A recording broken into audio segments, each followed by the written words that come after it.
try to force people that are injured to take less money. And they do this through two different processes. First of all, they use a software computer program to evaluate claims which really don't take into account the real pain and suffering that an individual is going through, whether or not they make a good witness, things of this nature.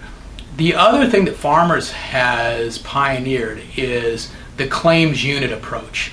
I've been practicing over 30 years, and in the old days, and by the old days I mean up until about 2 or 3 years ago, you would handle a case with a particular adjuster all the way through the process until the case is settled, and even if a lawsuit is filed, you deal with that adjuster afterwards to see if you can settle the case before trial. Farmers, about 2 or 3 years ago, came up with what they call the claims unit approach. They want to take the human-to-human interface away. What they want to do is they want to blame everything on what they put in their computers, so a human being doesn't feel that he has to make any individual type of assessment on a case.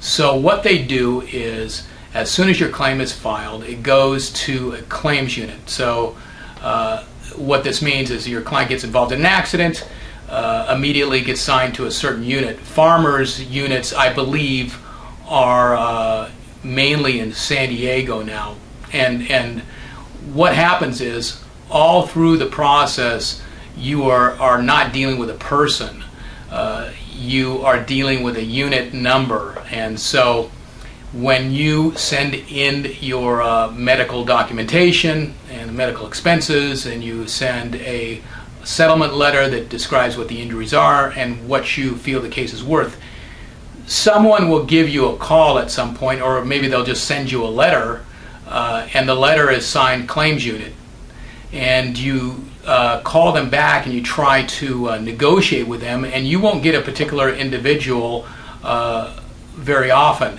You'll get whoever answers the phone on the claims unit, and they will look in their computer and they'll say, well, I see we evaluated this case at, let's say, $6,000.